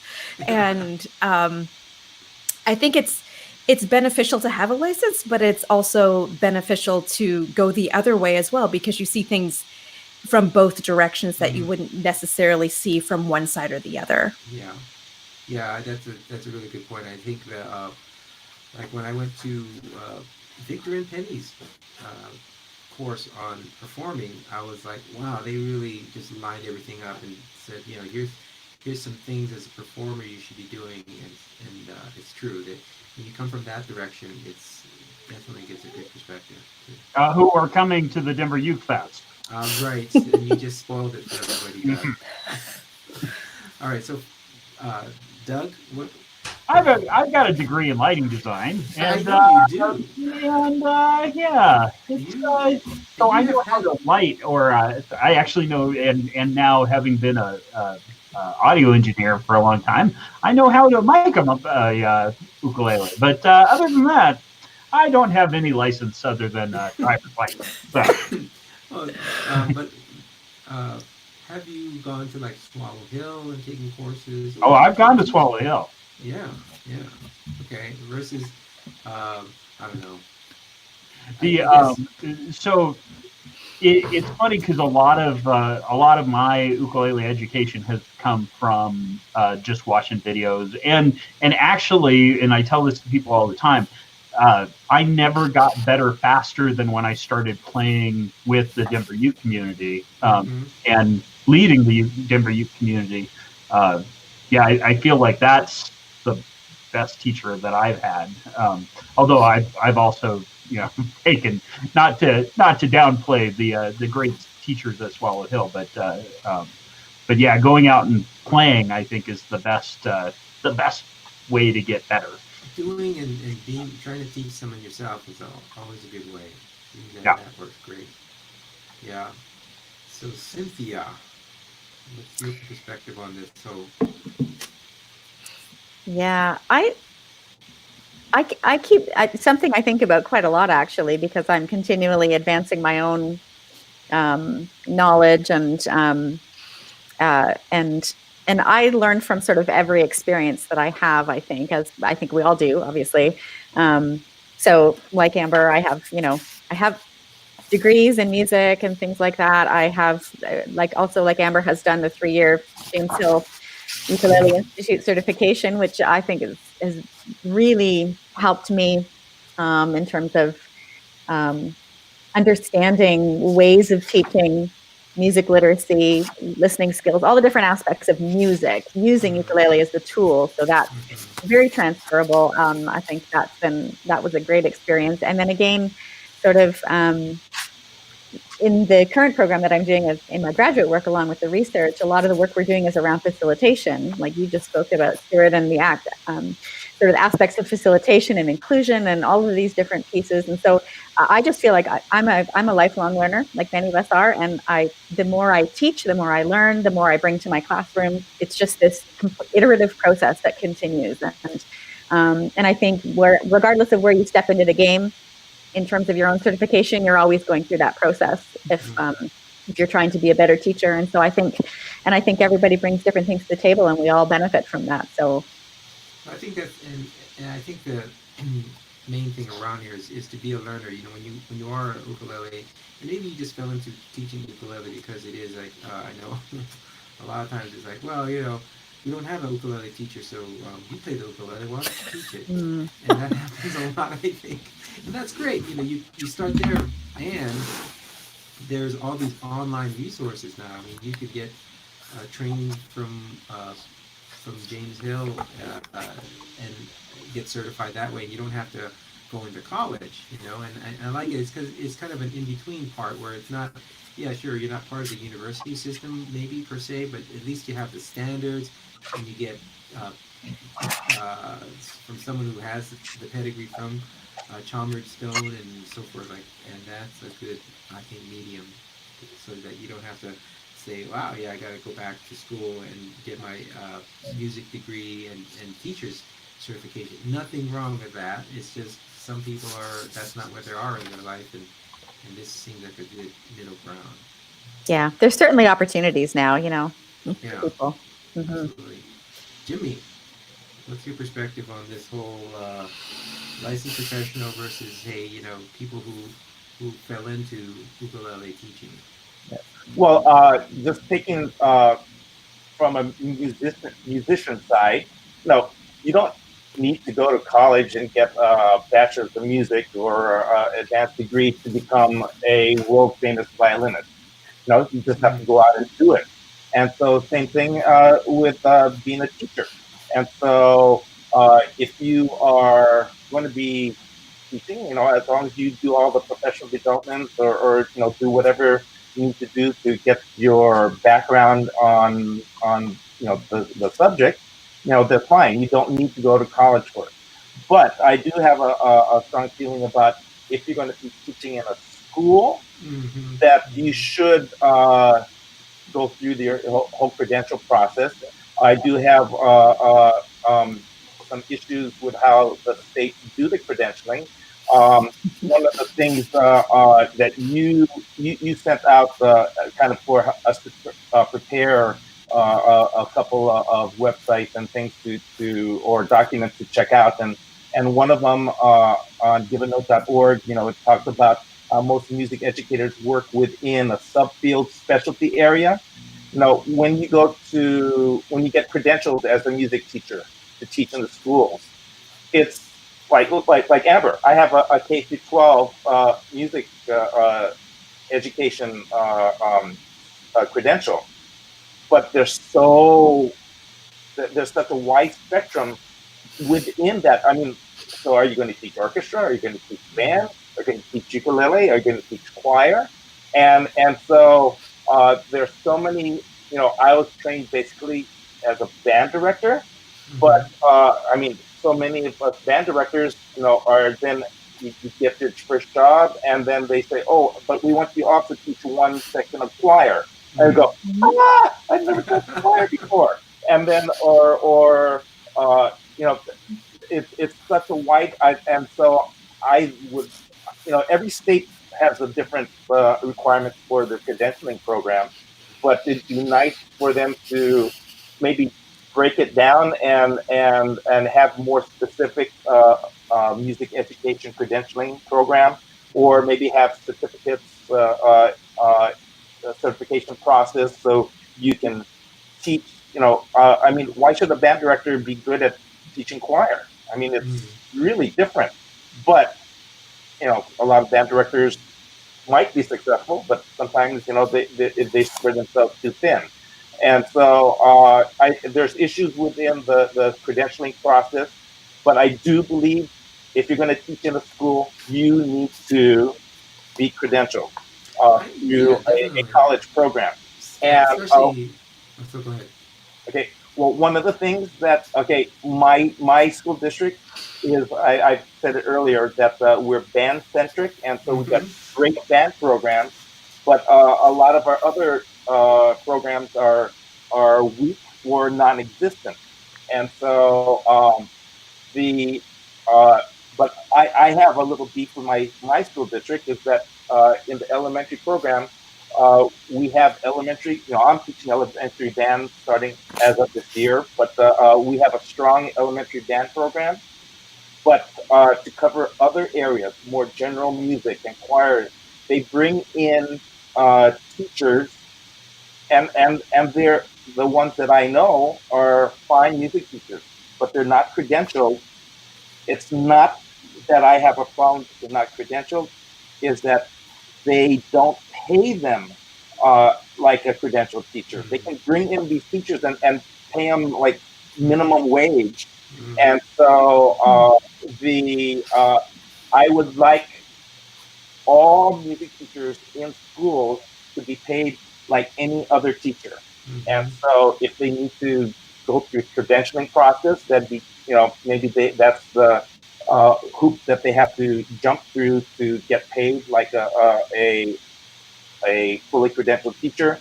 But I don't like the fact that at least in my school district, and I think in California, they do this a lot. I can't vouch for other states, but they bring in these non-credentialed teachers, and it's simply to save money. Yes. And so if they're going to bring in a happens teacher, lot. if the person is good enough to teach in the school, then they need to pay them like a credentialed teacher, even if they may not have a credential. Right? Don't give music teachers, just minimum wage. So Yeah. anyway, that's my feeling of that. So. Yeah, no, that's a really good point. And I think that kind of tells you sometimes, what the value they're placing on that, um, and and that's a whole different topic too, and something very important that can be looked at too. Is that what's the value that they're placing on this?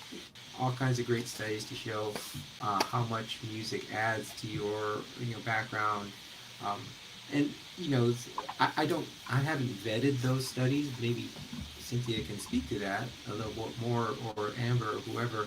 But yeah, I think that the value of music is not understood, how it can contribute to the overall person, and how they function in life and so forth.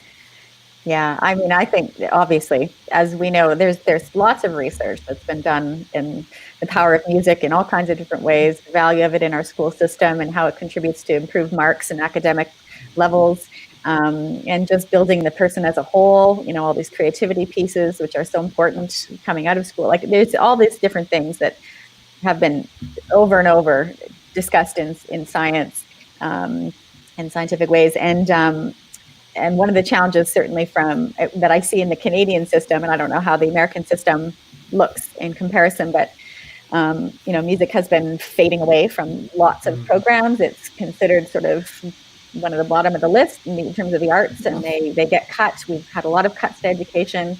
Don't get me talking about our current situation in Ontario, because I'll get very cranky. But and then even within the school system here, I mean, it's all based. It's different from province to province, from board to board, from school to school. So, even here within Guelph, we'll have a school that has a full-time music teacher who's running music programs in their school successfully. And then down the street, there's a school that has, the geography teacher teaching a couple of music classes, or maybe nothing. So it's really haphazard. It's based on the schools and where principals and administrators put the priorities as well. So there's lots of different things that kind of play into it. And again, in terms of cuts, I mean, it's so frustrating, because we know the benefits of why music is so important, and yet it just doesn't, for some reason, bubble up. Yeah, I think it's hard for people, especially if they don't have a musical background, and see the value of it, to then value within the school, even even if there are these studies that show that. I don't know how to change that. That's a really interesting and good question to try and address. Maybe on another podcast, because we're covering a lot of ground here. And going back to some of the things that were said, I think that the idea that I think is most valuable is to have kind of a strategy that you're implementing and understand why that strategy makes sense. You know, where Chalmers Stone had a revelation of, you know, hey, I need to really teach, and then he to me it sounds like he went beyond that and said, well, why is this ukulele such a great instrument? You know, because there's a lot of instruments out there, all good instruments. Even the recorder will have to, but he said, well, yeah, we'll use this as a springboard. And I think the neat thing about a ukulele is how much it incorporates a whole bunch of other aspects of music. And I'm not a trained educator, but just from what I've heard, it's like, yeah, you got melody, obviously, for one single note, and then you got harmony because you got multiple strings, and then you can have rhythm. And if you want to go to the extreme, I guess it's the ukulele X. What is that called? Ukulele X. That beatboxing thing is tough. Beatboxing, right? Where you can actually, you know, do the soundboard of the body of the ukulele to make beatboxing. So, you know, it has all those aspects of it, and those are all key places, so that, you know, hey, if you start on the ukulele, but maybe you go into drums or bass or keyboards, right? But you have all the fundamentals. I think that's a great way to do it, other than just, oh, let's, you know, play some ukulele songs and have a great time, which you will. You will definitely do that. Yep. Thoughts on that aspect of it? Maybe, where's that in my list here? Anyway, thoughts on why the ukulele, I guess, would make a good instrument, and how can we use that as a springboard? And unfortunately, James isn't here, but let's do our best. Thoughts? Go ahead, Amber. Okay. I even though I am an orchestra person, and I did teach orchestra in the public schools for 6 years, I find that ukulele, because you're more able to sing with it than you are, say, while you're fiddling, because that tends to be a little bit more difficult. It's hard when your chin is down. Yeah, it's a little hard when you're over the side there.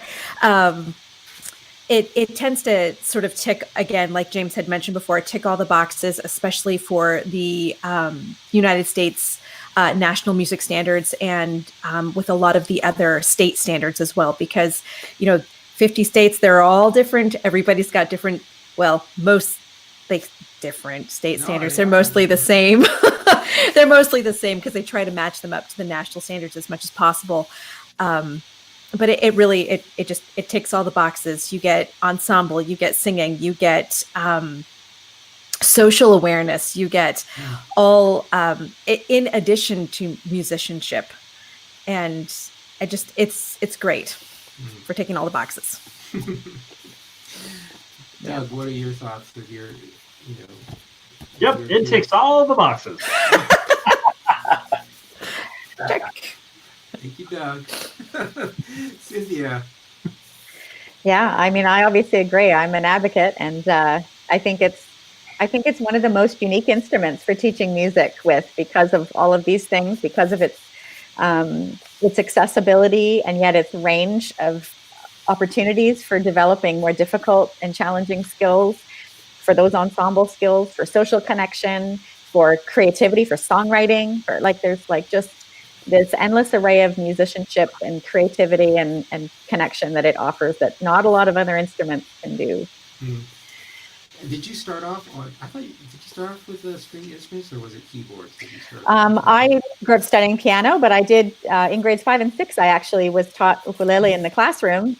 My teacher at the time studied the Chalmers Stone method, and so I had a couple of years of the Chalmers influence back then too. So, and then later it was bassoon and oboe, so not reed instruments and not strings. So. The oboe. So. Okay, yeah, I can have a conversation about the oboe. Progressive. Well, and it's progressive. It's hard to sing along with the oboe. It is difficult. Yeah. You have to, yeah. Unless you're a ventriloquist. Yes, that would be hard. Mhm. Jimmy, I guess you used to teach ukulele. Yeah. What are your thoughts on? Well, checks off all the boxes. Cynthia mentioned about accessibility and range, and definitely, I want to backtrack to my childhood, and so I guess it would be in maybe 1967, 1968. I don't know when I picked up the ukulele, whether it was fourth or fifth grade. I think it had to be fourth or fifth grade, but it was in school. And so at that time, we lived in Kona on the Big Island, and I attended Kona Waina Elementary School, and we had a music teacher. I haven't had any contact with her in going on 50 something years, and so and her name was Mrs. Araishi. So if you're still out there, a shout out to her. Her son Brian was in the same grade level as me, and so shout out to him if he's around. Anyway, so Mrs. Araishi taught the recorder and taught the ukulele, and we used to go. Our whole class would go into the library and have our music time with her. We'd sit on the floor and play our instruments, and so kind of makes sense. Grew up in Hawaii. You learn to play ukulele in school, but I don't know if my experience is true for every kid in Hawaii. Stuart, did you get a chance to play ukulele in elementary school? In your school? I did. It was in the Hawaiiana class, which was more of the cultural part of the course, and I'm not sure that the teacher who taught it. Oh, what was her name? But she was part Hawaiian. I can't remember her name, but she was a good teacher. And then as part of Hawaiiana, you played the ukulele, so that was good. And Doug, you're showing me something. You want me to add that to the screen here? Is that my? Is that where you went? Is that the right school? Well, it's got all new buildings, but '60s. So yeah, that's it. That's it. Right. Cool. Thanks. I went to so Doug. Let's see if Doug can do this. Mauna Willie Elementary School. Oh, Doug, gotta add you back. Mm-hmm. Can you find Mauna Willie? Can you even? Well, while he's finding that, anyway. So Cynthia talked about accessibility, and recorders or ukulele all are very accessible to kids as far as being able to play them. But fourth, when you bring in the cost, then that ceases to be accessible. And then you got the recorder and the ukulele, and so but our primary instrument is our voice, and so you cannot, just like the oboe, you can't sing and play the recorder at the same time, but you can with the ukulele. So what makes the ukulele the best instrument is that you can play it as a solo instrument just by itself, or you can use it to accompany the voice. And so then you've hit two big aspects of music education right there. So ultimately, that's where the ukulele becomes the supreme instrument for music education classes in elementary, middle school, and then if they want to continue beyond that or switch to another instrument, that's great. Awesome. Yeah, I think that's the thing, and the guitar is a great instrument too. It's just the cost and the size of it, I think. Although I quit the ukulele just because it was not cool at that time in elementary school. So, hey, let's say hello. Who's that? That's my daughter. I'm having the CNN MSNBC moment.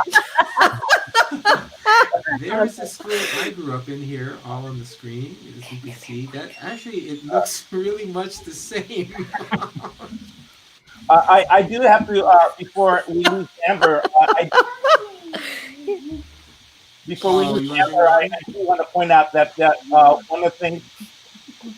Hi, Go on. That's Sammy. Sammy. Great to have you on the show, Sammy. In No, don't pick up the dog. Just go. This is a CNN moment. Goodbye. Sorry. in string education, you do have the similar kind of accessibility because you have the different sizes of instruments. And so, as a band instructor doing elementary for the first time in decades, I'm discovering, oh my gosh, my fourth graders, they can't all cover the holes in their clarinets, and they can't reach around on saxophones, and so, but they can with the string instruments, because you can start them off on a quarter size or smaller violin and just gradually move up. So I left out that you can do that with a string instrument. So Okay, yeah, that is they are advantage accessible. because of the different sizes. All right, well, we're coming up on the time when many of you have to leave because of other obligations. So I am going to wrap up the show. We didn't quite get through everything. Actually, I think we touched on a lot of it. Really great stuff, but it's so great to have people who are in the music education business, and that's why I want all of you folks on here. Thank you so much for joining. Give us a quick thing. If you have to think of one thing you wanted people to know about that you're doing, let me know. And Amber, it's so great to have you and your daughter and your dog on the show. Thank you. And the dog. Absolutely. So if you ever see Abraham Deshotel, also known as Abe. Abe, yeah. Yes, he'll be at Altoona too. Great. All right. So when is that coming up? April 24, 5, and 6, I think. Okay. I have to double check. All right. And you also teach. There is a link in the show notes to the Altoona. Oh, you don't fantastic. know about Thank that. you. Thank you. Yes, 24, 25, 26. All right. Very cool. And you also teach in your studio. Yes. And Cynthia saw the pictures online. It's I just actually completely redid it. And yeah, it's I still have one more part that I have to build, which is the outside entrance to so they can get in. Right now they're coming through the house instead of just crawl in. Yeah, especially in January and February. That'd be fun. But yeah, so right now they're coming through the house instead of through the outside entrance, but it's working out really well. Nice. All right. Well, great to have you back on the show. Thank you. We'll have you again soon. Hey, Jimmy. So it's great to see you. Great to see you. Yeah. We have all kinds of great stories we never talked about, like growing up in Kokokahi. I mean, those are a lot of my good memories. That's right. Over in Kaneohe, Hawaii, on the island of Oahu, we grew up in a church where the main worship area was a greenhouse with basically That's kind of cool. low tile walls, no actual windows, just open. I mean, it was a greenhouse in Hawaii, and I never realized that churches had actual walls until I got to the mainland. I'm sort of kidding, but not. Our baptismal font was a giant clamshell. Do you remember that, Jimmy? I don't know if you ever... Yes. What? That's cool.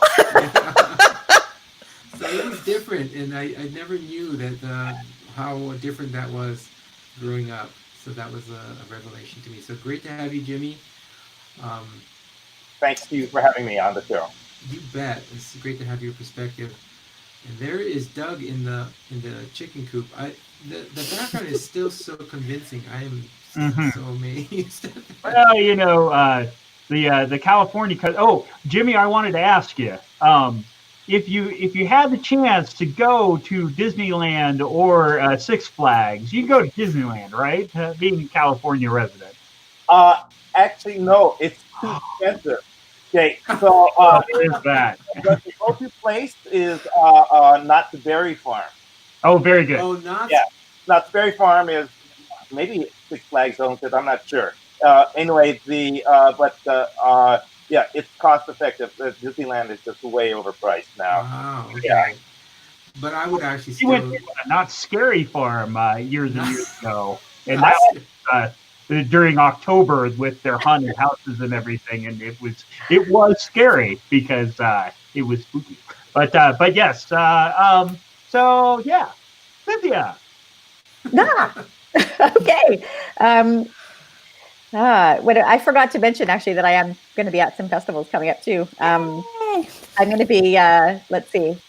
I've got Ashokan in May, and are you guys going to Ashokan too? Amber, are you going to be there at Ashokan? I'm not there this year, but I went to the very first one as a Wow. student where I met James and started teaching ukulele pretty much right after that. Oh, And- you did, really? Yeah. That's interesting. Well, the Ashokan one, I think, was started partially by Gerald Ross. Ross. Yeah. Yeah, he's Gerald a Ross. long time Who I've met. contributor here on the show. So you're Yeah, going to be at Ashokan, Cynthia? so I'll be at Ashokan, and then I'll be at Midwest and Midwest Youth Festival. Midwest Youth Camp in All About, and in August I'll be at an academic music education conference in Helsinki, and Yeah. and then I'll be back at Port Townsend Youth Fest in September, right before my Yeah. Youth Fest. So Good one. Wow. that's all Awesome. for now. Say hello to all the folks. Say hello to Gerald. He's a Will good do. friend of the show. Yeah. You guys enjoy that. All right. So that leads us to the end of the show. And that means that we're all going to say aloha on 3. Are you guys ready? Yep. All right. Doug, are you nodding? Cool. Shaka. All right. 1, 2, 3. Aloha. All right. Awesome. Thanks, everybody. That was a great Thank show. you.